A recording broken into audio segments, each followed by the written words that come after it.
और Delhi state election commission द्वारा उपचुनाव के ऐलान के साथ ही राजनीतिक पार्टियों ने जीत का दावा करना शुरू कर दिया है। नेता विपक्ष मनोज त्यागी ने दावा किया है कि आम आदमी पार्टी न केवल उपचुनाव में सभी सीट जीतेगी बल्कि आगामी निगम चुनाव में एमसीडी में जीत हासिल करेगी।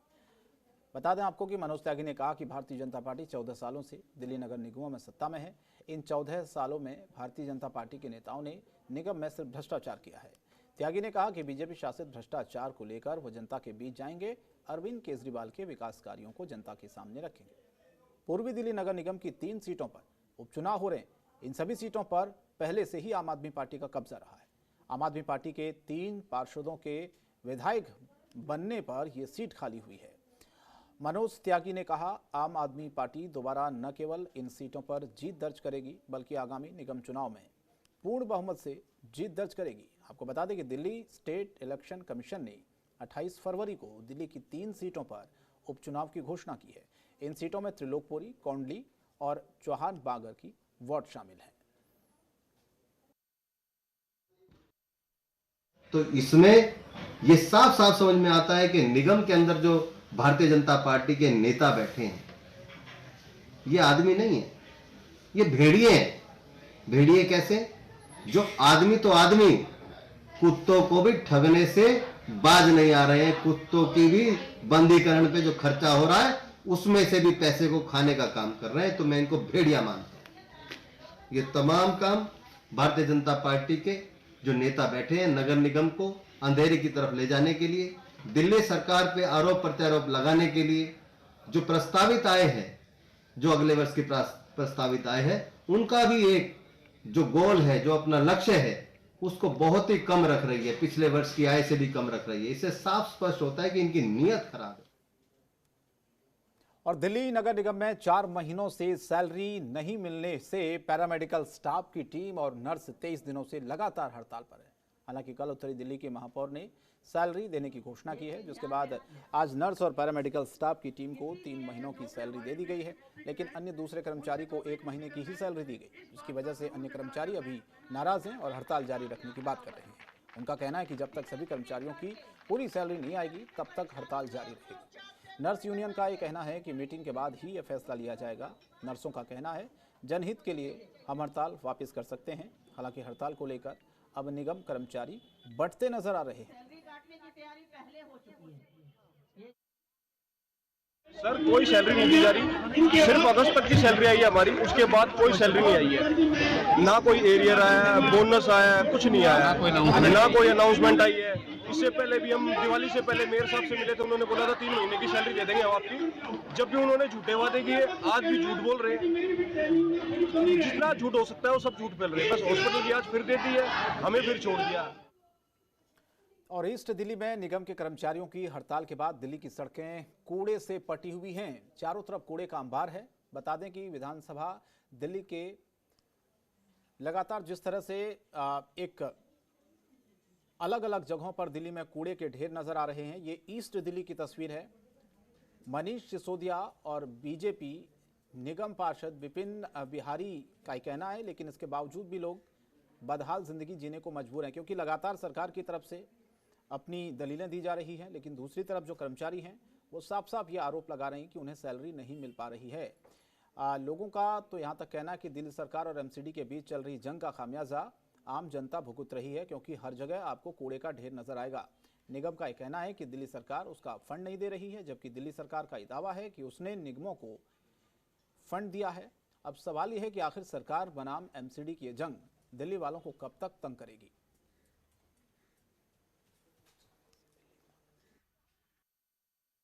सर ये हड़ताल चल रही है एमसीडी वालों की, अब लड़ाई इनकी है, पब्लिक इसको भुगत रही है। यहाँ दुनिया भर की बदबू, हमारा प्रॉपर्टी का काम है, ना कोई क्लाइंट आता, इनकी वजह से ही। और परेशानी इतनी है, जाम हो जाता है और बंदे गिर रहे हैं यहाँ पर, इतनी कीचड़ काचड़ हो जाती है।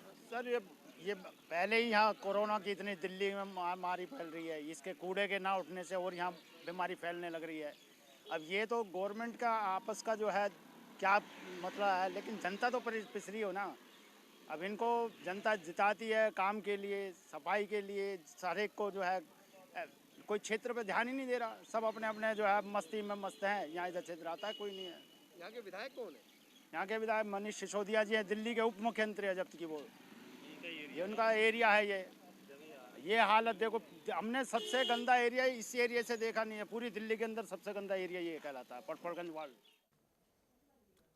और दिल्ली पुलिस एक बार फिर अपने सराहनीय काम के लिए खूब वाहवाही बटोर रही है। दिल्ली पुलिस ने गणतंत्र दिवस समारोह और किसान आंदोलन की व्यस्तता के बीच 3 गुमशुदा बच्चों को सकुशल बरामद कर बच्चों के माता पिता को सौंप दिया है।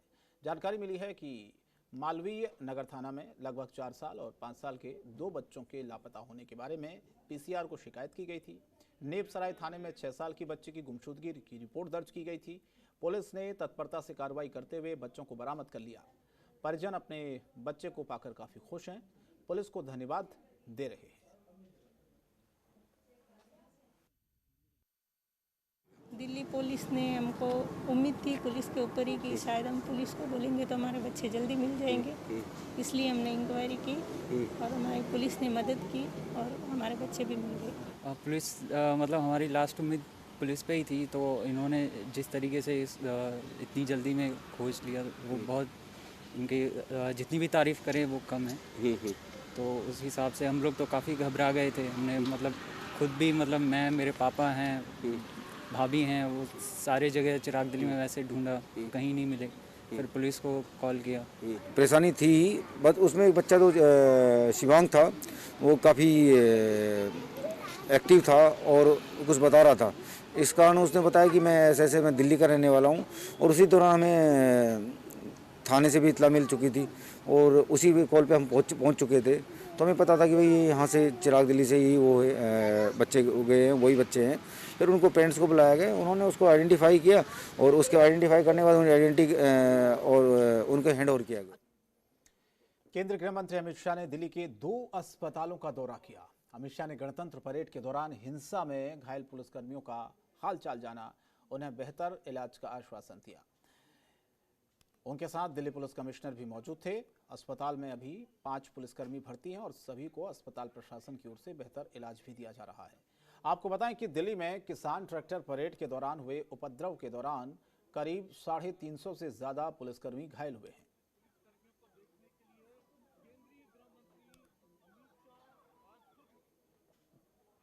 दिल्ली में 26 जनवरी पर हिंसा मामले में एक्शन की शुरुआत हो गई है। दिल्ली पुलिस ने ट्रैक्टर रैली को लेकर पुलिस के साथ हुए समझौते को तोड़ने के लिए किसान नेता बलबीर सिंह राजेवाल, दर्शन सिंह, राकेश टिकैत, गुरनाम सिंह चंदोनी, योगेंद्र यादव, जोगिंदर सिंह, उग्रान समेत 20 किसान नेताओं को नोटिस जारी किया है और 3 दिन के अंदर जवाब मांगा है। उन पर कार्रवाई क्यों न की जाए।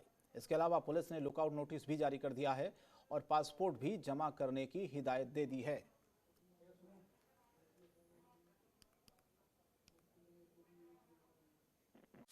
खबरों के निष्पक्ष विश्लेषण के लिए सब्सक्राइब करें Jantantra TV and press the bell icon. Never miss any update.